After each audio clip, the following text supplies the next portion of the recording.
হ্যাঁ, তোমরা কথা শুনতে পাচ্ছ আমার? জি স্যার। আচ্ছা, ভালো আছো সবাই? জি স্যার, আলহামদুলিল্লাহ স্যার। আপনি কেমন আছেন? আছি আলহামদুলিল্লাহ। আচ্ছা, আমি বোধহয় তোমাদের একটা প্রবলেমটা আলাপ করতেছিলাম, প্রথম প্রবলেমটা বোধহয় শুরু করছিলাম, তাই না? জি স্যার। জি স্যার। তো এটা আমি আবার শুরু থেকে বলছি। একটা ইঞ্জিনের problem, 4-stroke cycle 4-cylinder diesel engine having cylinder size 16 into 12 centimeter running at 2000 rpm. If the indicated mean effective pressure, এটাকে সংক্ষেপে IMEPU লেখা হয়, indicated mean effective pressure is 7 kg per square centimeter and mechanical efficiency 80%, find IHP, BHP, displacement volume. এখন আমাদের এই জিনিসগুলো দেয়া আছে। L এর value, length of stroke 16 centimetre, D 12 centimetre, 16 into 12। সাধারণত প্রথমটাকে আমরা L ধরি, পরেরটাকে D ধরি। তো 16 সেন্টিমিটার, 12 সেন্টিমিটার, RPM হচ্ছে 2000, indicated mean effective pressure PM হচ্ছে 7 kg per square centimetre, mechanical efficiency eta M বলি আমরা 80%। বের করতে হবে আমাদের IHP, BHP এবং displacement volume VD।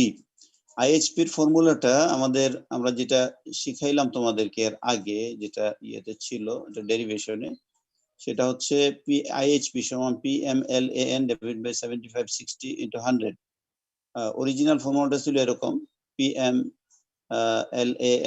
Divide by 75 into 60। সেটাকে পরে আমরা একটু সংশোধন করেছিলাম যে L এর ভ্যালুটা যদি আমরা সেন্টিমিটারে লিখি তাহলে আমরা নিচে 100 দিব। সুতরাং এই ফর্মুলাটাই আমরা ইউজ করব এখানে। আমরা যদিও অরিজিনাল ফর্মুলাটা এখানে লিখছি, অ্যাকচুয়ালি আমরা ক্যালকুলেশন করার সময় আমরা ওই ফর্মুলাটাই ব্যবহার করছি। তো এখন দেখো আমাদের ভ্যালু যেটা দেয়া আছে, L এর value 16 centimetre, PM mean effective pressure 7 kg per square centimetre, এগুলো আমাদের লাগবে। এই ফর্মুলা বসাইতে হলে PM এর ভ্যালুটা লাগবে, L এর ভ্যালুটা লাগবে। A এর ভ্যালুটা আমাদের নাই, ডায়ামিটার দেয়া আছে 12 সেন্টিমিটার। তো সেইখান থেকে আমাদের A এর ভ্যালুটা বের করতে হবে, এরিয়া। তো সেটা হচ্ছে, এর ভ্যালুটা হচ্ছে পাই ডি স্কয়ার বাই 4, অর্থাৎ pi r square. Pi d square by 4, সেটা ভ্যালুটা আমরা পাই 113 সেন্টিমিটার স্কয়ার। এখন ছোট n যেটা এই ফর্মুলাতে বসাইতে হলে দেখো একটা ছোট n আছে। ছোট nটা হলো number of power strokes per minute. এই নাম্বার অফ পাওয়ার স্ট্রোকস পার মিনিটটা হলো, যেহেতু এখানে 4 cylinder 4 stroke cycle 4 cylinder engine, যেহেতু 4 stroke cycle engine 4 stroke cycle, এই জন্য n/2 হবে। আর 4 সিলিন্ডার যেহেতু নাম্বার অফ সিলিন্ডার হবে 4, সুতরাং আমরা ছোট n এর ভ্যালু হবে n/2 ইনটু NC। তো সেই ক্ষেত্রে 2000 divide by 2 into 4, 4000 per minute. তাহলে IHP টার ভ্যালু আমরা এখন যদি ভ্যালুগুলো বসায় দেই, PM LAN প্রত্যেকটা ভ্যালু বসায় দেই। PM এর ভ্যালু হচ্ছে 7, A এর ভ্যালু, L এর ভ্যালু হচ্ছে 16, A এর ভ্যালু হচ্ছে 113, আর ছোট n এর ভ্যালু হলো 4000 ডিভাইড বাই 75 60 ইনটু 100। তাহলে আমরা এই ভ্যালুটা পাবো IHP, indicated mean effective pressure, যে ইন্ডিকেটেড হর্স পাওয়ার, যেটা আমরা সিলিন্ডারের ভিতরে পিস্টনের উপরে যে পাওয়ারটা পাবো। এখন BHP টা বের করতে হলে BHP বাই IHP সমান মেকানিক্যাল এফিসিয়েন্সি, সুতরাং BHP হবে IHP ইনটু মেকানিক্যাল এফিসিয়েন্সি। তো IHP এর ভ্যালুটা 112.5 আর মেকানিক্যাল এফিসিয়েন্সি 80%, 80% মানে হলো 0.8, তাহলে এটা মাল্টিপ্লাই করলে আমরা পাচ্ছি 90 হর্স পাওয়ার। ডিসপ্লেসমেন্ট ভলিউমটা হলো ALN, আমরা ফর্মুলাটা পড়ছি অলরেডি। ডিসপ্লেসমেন্ট ভলিউমের ফর্মুলা হলো VD সমান ALN, AL আর ছোট n। AL এই দুইটা মিলে সোয়েট ভলিউম হয়, আর n ছোট n এটা number of power strokes per minute. তো ডিসপ্লেসমেন্ট ভলিউমের ডেফিনেশন আমরা জানি যে প্রতি মিনিটে টোটাল যতটুকু শুধু পাওয়ার স্ট্রোকে যতটুকু ভলিউম ডিসপ্লেস করে একটা ইঞ্জিন, সেটাকে টোটাল পিস্টন সবগুলো সিলিন্ডার মিলে সেটাকে বলি আমরা ডিসপ্লেসমেন্ট ভলিউম। তাইলে A এর ভ্যালুটা আমরা বের করছি অলরেডি, 113 সেন্টিমিটার স্কয়ার। L এর ভ্যালু আমরা জানি 16 সেন্টিমিটার, N এর ভ্যালু হচ্ছে 4000 পার মিনিট। এটা মাল্টিপ্লাই করলে আমাদের এরকম একটা ফিগার আসে, centimetre cube per minute. Centimetre centimetre square centimetre cube হবে পার মিনিট। এটাকে যদি আমরা 1000 দিয়ে ভাগ দিই তাহলে লিটার পার মিনিট হবে। 1000 সিসিতে 1 লিটার হয়, সুতরাং 1000 দিয়ে যদি ভাগ করি তাহলে এটা লিটার পার মিনিট হবে। So this is the solution of the problem. Second problem টা হলো A 4-stroke cycle diesel engine has the following dimension. Diesel petrol bola nai. A 4-stroke cycle engine has the following dimension. Cylinder diameter 25 cm, stroke bore ratio L/D সেটা value হচ্ছে 1.8, clearance volume 4400 cc, engine speed 300 rpm, IMEP 7 kg per square centimeter এবং mechanical efficiency 75%। তাহলে calculate করতে হবে IHP, BHP, compression ratio, sweat volume, এগুলো আমাদেরকে বের করতে হবে। এখন তাহলে আমাদের 4-স্ট্রোক সাইকেল ইঞ্জিন, সিলিন্ডার হচ্ছে বলা নাই, কত সিলিন্ডার বলা ছিল না, কোনো কিছু বলা না থাকলে আমরা সিঙ্গেল সিলিন্ডার ইঞ্জিন মনে করব, সিঙ্গেল সিলিন্ডার। সিলিন্ডার ডায়ামিটার হচ্ছে 25 সেন্টিমিটার, স্ট্রোক বোর রেশিও হচ্ছে 1.8, L/D এর ভ্যালুটা হচ্ছে 1.8, ক্লিয়ারেন্স ভলিউম হচ্ছে 4400 সিসি, ইঞ্জিন স্পিড হচ্ছে 300 rpm, আর PM mechanical indicated mean effective pressure 7 kg per square centimeter, mechanical efficiency হচ্ছে 75%। এখন আমাদের কি বের করতে হবে? IHP, BHP, compression ratio, sweat volume. এখন আমরা L/D দেয়া আছে আমাদের, L/D 1.8, সেটা থেকে L এর ভ্যালুটা আমরা পেতে পারি। L সমান D into 1.8 সমান 25 into 1.8 45। এর ভ্যালুটা হচ্ছে pi d square by 4, 4490.94 centimetre square. এখানে 490.94, এটাকে 491 আমরা সংক্ষেপে লিখতে পারি। আচ্ছা যাই হোক, এই ভ্যালুটা দিলে সমস্যা নাই, কিন্তু ক্যালকুলেশন একটু অসুবিধা, 491 ও লিখতে পারি। n এর ভ্যালু হলো n/2 into nc, n যেহেতু 4-স্ট্রোক সাইকেল ইঞ্জিন, সুতরাং n/2 into nc, তাহলে 300 divided by 2 into nc, number of cylinder আমরা 1, সুতরাং 150 per minute। এখন IHP এর ভ্যালু কত হবে? PMLAN, PM এর ভ্যালুটা আমরা 7 kg per square centimeter, L এর ভ্যালু আমরা বের করলাম 45, এর ভ্যালুটা 491, আমরা ওই যে পয়েন্টের ডেসিমেলের পরে 0.94 কে 1 ধরে ফেলছি, তারপরে হচ্ছে into 150। এটা করতে পারো, অথবা এখানে যে ভ্যালু আছে সেটাও বসাইতে পারো, আমি সহজ করার জন্য এটা করেছি, একটু সমস্যা নাই। 150 ডিভাইডেড বাই 75, 60 into 100 যেটা ফর্মুলাতে আসে, তাহলে 51.55 হর্স পাওয়ার। এখন BHP কত হবে? ব্রেক হর্স পাওয়ার হবে। IHP কে যদি মেকানিক্যাল এফিসিয়েন্সি দিয়ে মাল্টিপ্লাই করি, আমরা BHP পাবো, সেটা 38.66 হর্স পাওয়ার। এন্ড কম্প্রেশন রেশিওটা হচ্ছে total volume by clearance volume. Total ভলিউমটা হলো সোয়েট ভলিউম এবং ক্লিয়ারেন্স ভলিউমের যোগফল, আর এটা ডিভাইডেড বাই ক্লিয়ারেন্স ভলিউম। এখন সোয়েট ভলিউমটা আমাদেরকে বের করে নিতে হবে। সোয়েট ভলিউম হলো AL, এরিয়াকে লেংথ অফ স্ট্রোক দিয়ে মাল্টিপ্লাই করলে আমরা সোয়েট ভলিউম পাবো, সেটা হচ্ছে pi d square by 4 into L। তো এটা হলো পাই 3.142 into d স্কয়ার হলো 25 স্কয়ার ডিভাইড বাই 4 into তো এলো 22092 সিসি, 22,092.2 সিসি। তো এই ভ্যালুটা যদি আমরা ওখানে বসায় দেই, আমরা এখানে যদি বসাই, তাহলে এটা হলো swept volume, clearance volume divide by clearance volume. তাইলে এখানে আমাদের ইয়েটা হলো আমাদের যে ভ্যালুটা আমরা পাইলাম সেটা হচ্ছে 6.02। তাহলে কম্প্রেশন রেশিওটা হলো 6.02। আমাদের কিন্তু বলা ছিল না এটা 4-স্ট্রোক সাইকেল কোন ধরনের ইঞ্জিন, এটা বলা ছিল না। এখানে কিন্তু 4-স্ট্রোক সাইকেল ইঞ্জিন বলা আছে, কিন্তু কোন ধরনের, ডিজেল না পেট্রোল বলা নাই। কিন্তু এই কম্প্রেশন রেশিও দেখে কিন্তু আমরা বুঝতে পারবো যে ইঞ্জিনটা কোন ধরনের। এটা আরেকটা কোশ্চেন এখানে হইতে পারতো, 5 নম্বর কোশ্চেন, বলো যে এটা কোন ধরনের ইঞ্জিন। তাহলে কম্প্রেশন রেশিওটা যদি 6.02, কোন ধরনের ইঞ্জিন হবে বলো তো? এটা পেট্রোল ইঞ্জিন না ডিজেল ইঞ্জিন বলো তো? ডিজেল। কেন বলো, কেন ডিজেল? কম্প্রেশন রেশিও থেকে আমাদের বলতে হবে। কম্প্রেশন রেশিও হলো 4:1 থেকে 9:1, এটা হলো পেট্রোল ইঞ্জিন, আর 14:1 থেকে 20:1 সেটা হলো ডিজেল ইঞ্জিন। তাহলে এটা হলো পেট্রোল ইঞ্জিনের রেঞ্জে পড়ে, 4:1 থেকে 9:1 ওই রেঞ্জে পড়ে, 6.02, তার মানে 9 এর কম। তাহলে এটা হচ্ছে পেট্রোল ইঞ্জিন, সো এটা হবে পেট্রোল ইঞ্জিন। কম্প্রেশন রেশিও থেকে বোঝা যাবে যে এটা পেট্রোল না ডিজেল। আচ্ছা, 3 নম্বর প্রবলেম দেখো। Calculate the operating cost in taka per hour of a 12 into 10 centimeters 4-cylinder 4-stroke cycle IC engine with IMEP 7.57 kg per square centimeter, number of explosions per minute per cylinder 250. The specific fuel consumption is 0.1 liter per horse per hour.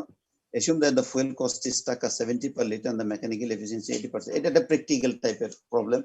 আমরা অনেক সময় engine ব্যবহার করি মাঠে। এখন কতটুকু মানে প্রতি ঘন্টায় ইঞ্জিনটা ব্যবহার করতে কতটুকু আমার খরচ হবে সেটা একটা আন্দাজ করতে পারি আমরা। তো যেমন শ্যালো টিউবওয়েল, বিভিন্ন ধরনের ইঞ্জিন ব্যবহার করি, পাওয়ার টিলার। এখন এখানে ইঞ্জিনটা হলো 4 স্ট্রোক সাইকেল ইঞ্জিন। পিএম হচ্ছে 7 কেজি পার স্কয়ার সেন্টিমিটার। ছোট এন এর ভ্যালু হলো, দেখো এখানে বলছে 250 number of explosions per minute. তার মানে নাম্বার অফ এক্সপ্লোশনস মানে কি পার সিলিন্ডার, প্রতি সিলিন্ডারে নাম্বার অফ এক্সপ্লোশনস হচ্ছে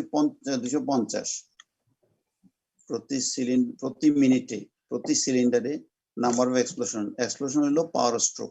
যখন পাওয়ার স্ট্রোক হয় তখনই এক্সপ্লোশন হয়। এক্সপ্লোশন মানে হলো ইগনিশন।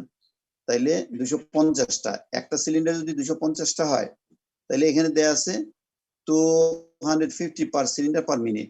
তাহলে 250 পার সিলিন্ডার পার মিনিট ইনটু 4 এটা দিলে, তাইলে 4টা সিলিন্ডার আছে, তাহলে 1000 পাওয়ার স্ট্রোক পার মিনিট হবে। সিলিন্ডার ডায়ামিটার হইলো মানে 12 ইনটু 10 আছে, তো 12টা হবে লেংথ অফ স্ট্রোক, 10টা হবে diameter of the cylinder. Specific fuel consumption হলো 0.1 litre per horse power hour. এটা মানে হলো স্পেসিফিক ফুয়েল কনজাম্পশন কাকে বলে? একটা ইঞ্জিনের, যে একটা ইঞ্জিনের প্রতি ঘন্টায় প্রতি হর্স পাওয়ারের জন্য যতটুকু তেল ব্যবহৃত হবে সেটাকে বলি আমরা specific fuel consumption. Fuel cost হলো, বলো। স্যার ওয়েটিং রুমে কয়েকজন আছে, আপনি যদি একটু দেখেন। হ্যাঁ, আমি রিসিভ করছি, অসুবিধা নেই। আচ্ছা স্যার, ঠিক আছে। হ্যাঁ, মেকানিক্যাল এফিসিয়েন্সি হইলো 80, তোমরা অ্যাটেন্ডেন্সটা নিয়ে নিও। আচ্ছা, তাই এখন হইলো, তাহলে আচ্ছা এই স্যার, নিয়ে জিনিসগুলো নিন। আমাদের দেয়া আছে, এগুলো হচ্ছে গিভেন জিনিস। তোমরা আগে এটা করবা, গিভেন কি কি, রিকোয়ার্ড কি কি। গিভেন জিনিসগুলো যদি দেয়া থাকে তোমরা এটা বসায় ফেলতে পারো, তাহলে প্রবলেমটা তোমাদের আর 50% সলভ হয়ে গেল, তাহলে তোমাদের সহজ হবে। তারপরে এখন রিকোয়ার্ড কি, কস্ট পার আওয়ার, প্রতি ঘন্টায় কত টাকা খরচ হবে। এখন প্রতি ঘন্টায় কত টাকা খরচ হবে, তাহলে আগে আমাদের হর্স পাওয়ারটা বের করতে হবে। ইঞ্জিনের হর্স পাওয়ার যদি আমরা বের করি তখন আমরা সেটা একটা ক্যালকুলেশন করতে পারবো। হর্স পাওয়ার বের করতে হলে আমাদের প্রথমে আইএইচপি তারপরে বিএইচপি বের করতে হবে। হর্স পাওয়ার মানে আসলে প্র্যাকটিক্যাল হর্স পাওয়ারটা কিন্তু বিএইচপি, আইএইচপিটা হলো ভিতরে, ওটা আমরা কাজে লাগাইতে পারি না, সুতরাং বিএইচপি বের করতে হবে। আমাদের এরিয়া হচ্ছে pi d square by 4, 78.6 centimetre square হলো। আইএইচপি হলো PMLAN ডিভাইড বাই 75 60 ইনটু 100। সুতরাং সেখানে আমরা ভ্যালুটা বসাই দিয়ে 14.672 হর্স পাওয়ার পাইলাম। 7 into 12 into 78.6, 1000 এত। আচ্ছা, তারপরে হচ্ছে এই এন এর ভ্যালুটা, ছোট এন এর ভ্যালুটা কিন্তু আমরা এখানে বের করে ফেললাম। দেখো ছোট এন এর ভ্যালুটা, এই যে এন হচ্ছে 250 পার সিলিন্ডার পার মিনিট।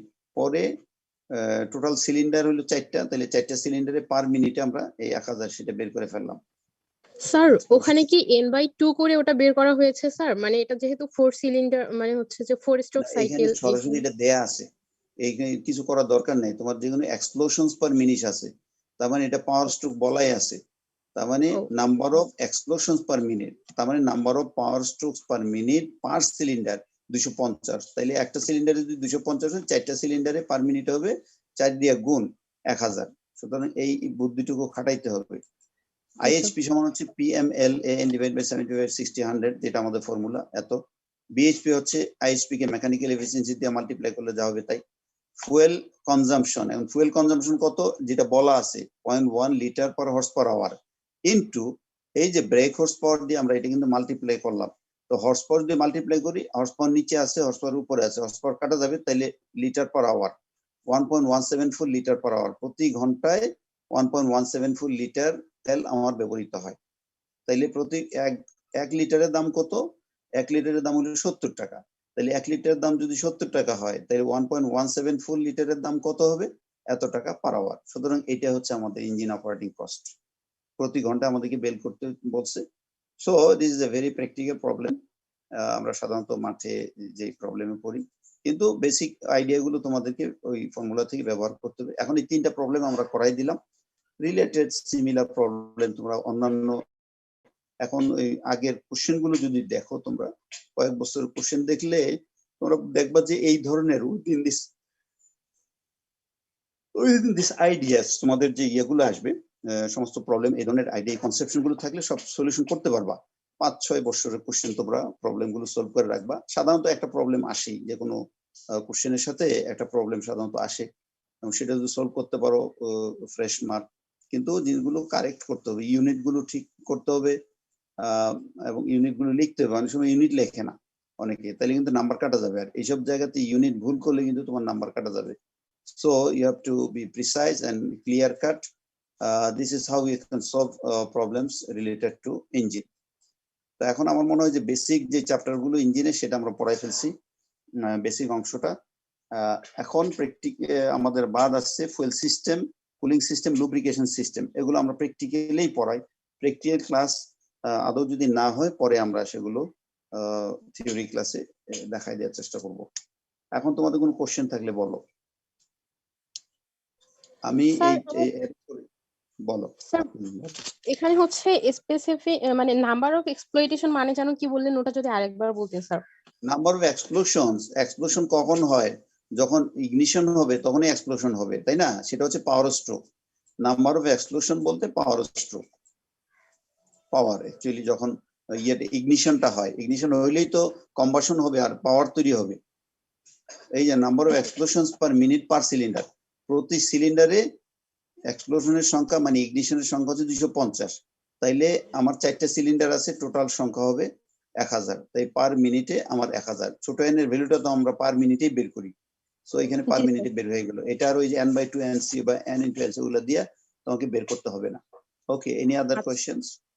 জি স্যার। স্যার এখানে হচ্ছে যে টু স্ট্রোকের ক্ষেত্রে স্যার মানে হচ্ছে স্ট্রোকের একটা প্রবলেম আমরা সলভ করি নাই, করলে ভালো হতো। তোমরা একটু দেখবা এই এক্সাম্পলে টু স্ট্রোকের ক্ষেত্রে শুধু ওই যে শুধুমাত্র স্যার n × nc, এখানেই তো শুধুমাত্র প্রবলেম, আর তো কোনো প্রবলেম নাই, সব তো একই আর রকম। কোনো প্রবলেম নাই, নো আর কোনো প্রবলেম নাই। জি স্যার। স্যার এই সূত্র দুইটাতে স্যার মানে যখন 4 স্ট্রোকের কথা আমরা বলি তখন n/2 কেন করি, আর যখন 1:2 মানে স্যার 4 স্ট্রোকের কথা বলে n/2 কেন করি, আর 2 স্ট্রোক বললে কেন n/2 টা করি না স্যার? এটা আমি একটু তোমাদের ব্যাখ্যা করছিলাম, তো তারপর তুমি কোশ্চেন করছো যেহেতু আমি বলতেছি। সেটা হচ্ছে যে আমাদের 4 স্ট্রোকের ক্ষেত্রে কি হয়, দুইটা রেভলিউশনে একটা পাওয়ার হয়, একবার পাওয়ার পাই আমরা। 4টা স্ট্রোকে একটা পাওয়ার হয় না, 4টা স্ট্রোকে তো একটা পাওয়ার হয় না। জি স্যার। 4টা স্ট্রোকে একটা পাওয়ার হয়, তার মানে 4টা স্ট্রোক হইতে আমার এটা সেই ক্র্যাঙ্কশ্যাফট দুইবার ঘুরতে হয়, তার মানে রেভলিউশন দুইটা হয়। তো যেহেতু সেখানে দুইটা রেভলিউশনে একবার পাওয়ার পাই, এজন্য এনটাকে 2 দিয়ে ভাগ করি। আর 2 স্ট্রোক সাইকেল ইঞ্জিনের ক্ষেত্রে দুইটা স্ট্রোকে একটা পাওয়ার হয়, তার মানে একটা রেভলিউশনে একটা ঘূর্ণনে একবার পাওয়ার উৎপন্ন হয়, এজন্য সেখানে 1। সুতরাং ওইটাকে 2 দিয়ে আর ভাগ করতে হয় না, রাইট? বুঝছি স্যার। ওকে, তাইলে এইটা হচ্ছে আমি তোমাকে আরেকটু, হ্যাঁ বলো। স্যার স্যার ওটা যদি আরেকবার বলতেন স্যার খুব ভালো হইতো স্যার, আমার কারেন্ট চলে গেছে স্যার। হ্যাঁ স্যার কারেন্ট ইলেকট্রিসিটি চলে গেছিল স্যার, মানে ওটা 4 স্ট্রোকে একটা মানে ওটা কি যেন বললেন স্যার, আরেকবার যদি বলতেন। আচ্ছা, বলতেছি কি, 4 স্ট্রোক সাইকেল ইঞ্জিনে একটা সাইকেল কমপ্লিট হইলে তো 4টা স্ট্রোক হয়, সাকশন, কম্প্রেশন, পাওয়ার, এক্সস্ট, তাই তো? জি স্যার। জি স্যার। এখন এই 4টা স্ট্রোক হইতে ইঞ্জিনের রেভলিউশন হয় 2টা, অর্থাৎ এই ক্র্যাঙ্কশ্যাফটটা 2বার ঘুরতে হয়। একবার ঘুরলে উপরে ওঠে, নিচে নামে, অর্থাৎ 2টা স্ট্রোক হয়। তাহলে 4টা স্ট্রোক হইতে হলে 2বার ঘুরবে, তো 2বার ঘূর্ণনে একবার পাওয়ার উৎপন্ন হয়, এই জন্য এন কে 2 দিয়ে ভাগ দিতে হয়, রেভলিউশনকে 2 দিয়ে ভাগ দিতে হয়। আর পাওয়ার 2 স্ট্রোক সাইকেল ইঞ্জিনের ক্ষেত্রে 2টা স্ট্রোকে 2/2 মানে তো এক হয়ে যাচ্ছে, একটা ঘূর্ণনে একবার পাওয়ার উৎপন্ন হয়, এই জন্য সেখানে আর ভাগ দিতে হয় না। ওকে, থ্যাংক ইউ স্যার। স্যার আর একটা কোশ্চেন ছিল স্যার। বলো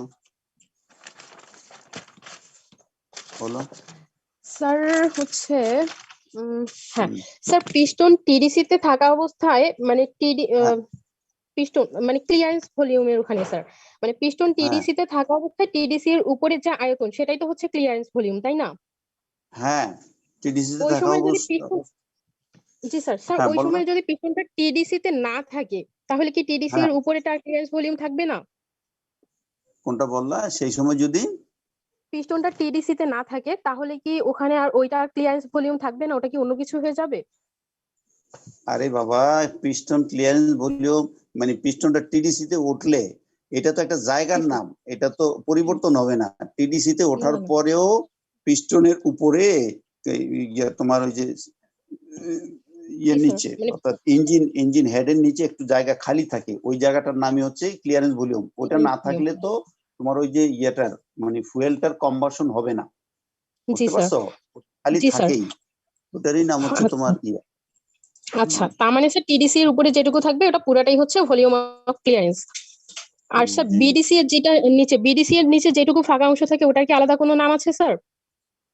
ওটা তো বিডিসির নিচে ওটা ক্র্যাঙ্কেজ থাকে নিচে, না স্যার, মানে হচ্ছে ক্র্যাঙ্কেজ থাকে টিডিসি না। এর উপরে যেমন ফাঁকা জায়গাটাকে বলা হচ্ছে ক্লিয়ারেন্স ভলিউম, ওরকম না বিডিসি এর ওটা নিচে না, যে ওটা ফাঁকা ওটা জায়গাটা ওটা ওটার নিচে, ওই বিডিসির নিচে ওটা তো ক্র্যাঙ্কেজেই থাকে। ও আচ্ছা, ঠিক আছে স্যার, থ্যাংক ইউ স্যার। তো দেখি আমি তোমাদের একটু অ্যানিমেশন দেখানোর চেষ্টা করি যদি সম্ভব হয়। এই যে দেখো, এই যে এটা হচ্ছে ক্র্যাঙ্কশ্যাফট, তেমন ক্র্যাঙ্কশ্যাফট ঘুরতেছে, দেখো অর্ধেকটা ঘুরলো, ওই একবার ঘুরলে যখন পিস্টন ওঠানামা করতেছে, একবার উঠতেছে একবার নামতেছে, এর ফলে পিস্টনটা কিন্তু একবার ঘুরে, টোটাল একবার ঘুরলে পিস্টনটা উপরে ওঠে নিচে নামে। এখানে স্ট্রোক গুলো দেখানো হচ্ছে, এই যে সাকশন হচ্ছে, তোমরা দেখতেছো, কম্প্রেশন হচ্ছে, জি পাওয়ার স্যার। হচ্ছে, এক্সস্ট হচ্ছে, ঠিক আছে? আবার দেখো, এই যে সাকশন হচ্ছে, তাইলে কম্প্রেশন হচ্ছে, পাওয়ার হচ্ছে, আর এক্সস্ট হইলো, ঠিক আছে? তাইলে দেখো এই যে ক্র্যাঙ্কশ্যাফটটা দেখো, এখান থেকে আমি সাকশন থেকে শুরু করব আবার।